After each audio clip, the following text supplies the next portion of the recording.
Doctor Mohammad ইউনূসের কারণে বাংলাদেশ এখন বিশ্বের নজরে।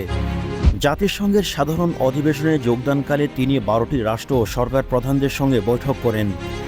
এছাড়াও অধিবেশন সহ উচ্চ পর্যায়ে আরও 40টি বৈঠক করেছেন তিনি। বিশ্ব নেতাদের সঙ্গে বৈঠকে তিনি বাংলাদেশকে নতুনভাবে বিশ্ব দরবারে তুলে ধরেন।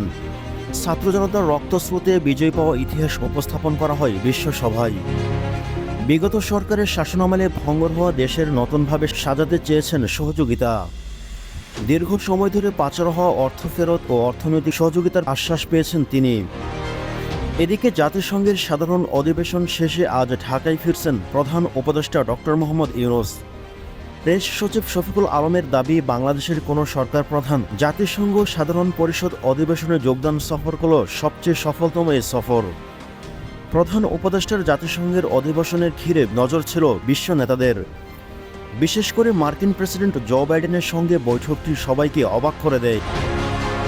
শফিকুল আলম দাবি করেন, মাত্র 4 দিনের এই সফরে গিয়ে যুক্তরাষ্ট্রের প্রেসিডেন্ট জো বাইডেন, কানাডার প্রধানমন্ত্রী জাস্টিন ট্রুডো এবং বিশ্বব্যাংকের প্রেসিডেন্ট অজয় বাঙ্কা, আইএমএফের প্রেসিডেন্ট ক্রিস্টালিনা জয়েরভা, ইতালির প্রধানমন্ত্রী জর্জিয়া মেলোনি এবং পাকিস্তানের প্রধানমন্ত্রী শেহবাজ শরীফ, মালদ্বীপের প্রেসিডেন্ট মোহাম্মদ মুইজ্জু, নেপালের প্রধানমন্ত্রী কেপি শর্মা ওলি এবং চীনের পররাষ্ট্রমন্ত্রী ওয়াং ই সহ মোট 12টি দেশের রাষ্ট্রপ্রধান ও সরকার প্রধানদের সঙ্গে বৈঠক করেন অন্তর্বর্তীকালীন সরকারের প্রধান উপদেষ্টা ডক্টর মোহাম্মদ ইউনূস।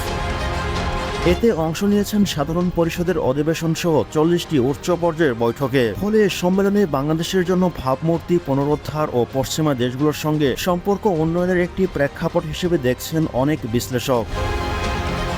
বাংলাদেশে জাতিসংঘের সদস্যপদ প্রাপ্তির 50 বছর পূর্ণ হয় এবারের অধিবেশন ছিল বাংলাদেশের জন্য বিশেষভাবে তাৎপর্যপূর্ণ। প্রধান উপদেষ্টার সফরকালীন কার্যক্রম পর্যালোচনা করলে বোঝা যায় যে এই সফরটি থেকে যারা যারা অর্জন বা প্রাপ্তির কথা ছিল তার প্রায় সবই পূরণ করা হয়।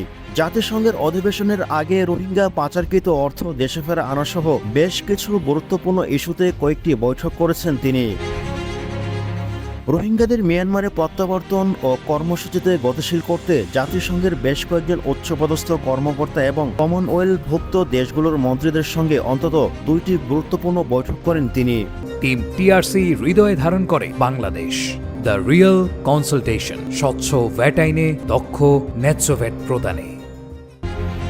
পাচার হওয়া অর্থ ফেরত আনতে যুক্তরাষ্ট্র ও যুক্তরাজ্যের মন্ত্রীদের সঙ্গে বৈঠক করেছেন তিনি।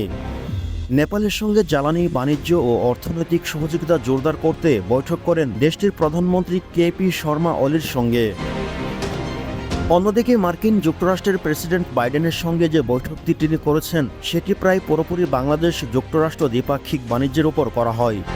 তৈরি পোশাক খাতে বাংলাদেশের উপর কার্যত ধার্য করা রপ্তানির শুল্ক কমানো এবং জিএসপি সুবিধার জন্য দাবি জানান তিনি। বাংলাদেশের সাবেক প্রধানমন্ত্রী শেখ হাসিনার মার্কিন বিরোধী নীতির জন্য এতদিন এসব দাবি তোলা সম্ভব হয়নি।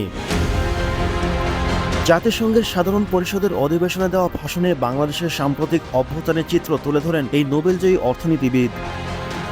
ছাত্র জনতার রক্তাক্ত অভ্যুত্থানের মধ্য দিয়ে গত 5 আগস্ট শেখ হাসিনার স্বৈরশাসন পতন ও পলায়নের পর অন্তর্বর্তী সরকারের প্রধান হিসেবে শপথ নেন নোবেলজয়ী অধ্যাপক ডক্টর মোহাম্মদ ইউনূস। গত 8 আগস্ট সরকার গঠনের পর ডক্টর মোহাম্মদ ইউনূসের প্রথম এটি বিদেশ সফর। এ নিয়ে চট্টগ্রাম বিশ্ববিদ্যালয়ের আন্তর্জাতিক সম্পর্ক বিভাগের অধ্যাপক ডক্টর ফরিদুল আলম গণমাধ্যমকে বলেন, ডক্টর ইউনূস মার্কিন রাজনীতির পরিচিত মুখ। অনেকটা সে কারণেই জাতিসংঘ সাধারণ পরিষদের অধিবেশনের ফাঁকে আনুষ্ঠানিক বৈঠকের খুব একটি দৃষ্টান্ত না থাকলেও এ বৈঠকটি অনুষ্ঠিত হয়। বৈঠকের শুরুতে প্রেসিডেন্ট বাইডেন ডক্টর ইউনূসকে বুকে টেনে নেন এবং বাংলাদেশের বর্তমান সংস্কার নিয়ে ধারণা দেন এবং সর্বশেষ ডক্টর মোহাম্মদ ইউনূস সরকারের ওপর তার পূর্ণ সমর্থন ব্যক্ত করেন।